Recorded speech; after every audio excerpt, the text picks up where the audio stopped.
નમસ્કાર, હું Rinku Prajapati public Indian ન્યૂઝમાં આપનું સ્વાગત કરું છું. શરૂઆત કરીએ આજના સમાચારની.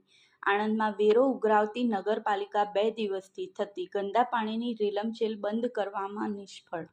આણંદ નગરપાલિકાની છેલ્લા 25 વર્ષથી ભાજપ શાસિત શાસન હોવા છતાં શહેરમાં દિન પ્રતિદિન ગટર ઉભરાવવાની સમસ્યા શહેરીજનોના માથાના દુખાવા સમાન સાબિત થઈ રહી છે. ત્યારે આણંદ ગુજરાતી ચોક માર્ગ પર આવેલી નોનવેજની દુકાનોમાંથી ગટરમાં કચરો ઠલવાતો હોવાથી સમગ્ર વિસ્તારમાં હજારો લીટર ગંદુ પાણી માર્ગો પર 2 દિવસથી રેલમછેલ થતાં ભર ઉનાળે ચોમાસું સિઝન જેવો માહોલ સર્જાયો હતો.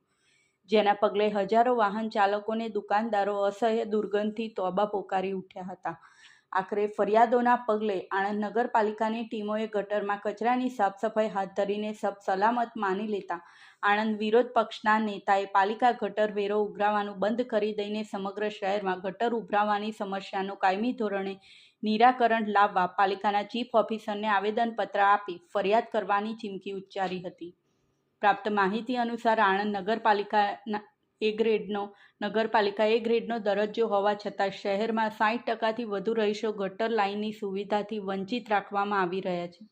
બીજી તરફ બાકરોલ એસટીપી પ્લાન્ટ બંધ હાલતમાં હોવાથી 1 થી 4 વોર્ડમાં દરરોજ ગટર ઉભરાવાની સમસ્યા વધી રહી છે.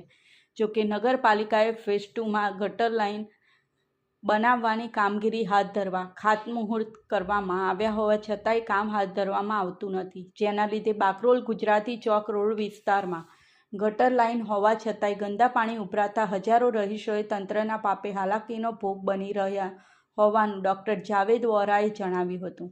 આણંદ નગરપાલિકા દ્વારા ગટર લાઇનના નામે ટેક્સ ઉઘરાવવાનું બંધ કરી દેવું જોઈએ, કારણ કે શહેરમાં હજુ 2 માસ સુધી ગટર ઉભરાવવાની સમસ્યા સર્જાવાના એંધાણ વર્તાઈ રહ્યા છે. આ બાબતે ચીફ ઓફિસરને આવેદનપત્ર આપીને શહેરમાં ગટર ઉભરાવવાની સમસ્યાનું નિરાકરણ લાવવા અને ગણેશ ચોકડી જીટોડિયા રોડ પર ફેઝ 2 મુજબ ગટર લાઇનનું કામગીરી હાથ ધરવામાં આવે તેવી રજૂઆત કરવામાં આવશે. આ સાથે આજના સમાચારને અહીં સમાપ્ત કરીએ છીએ.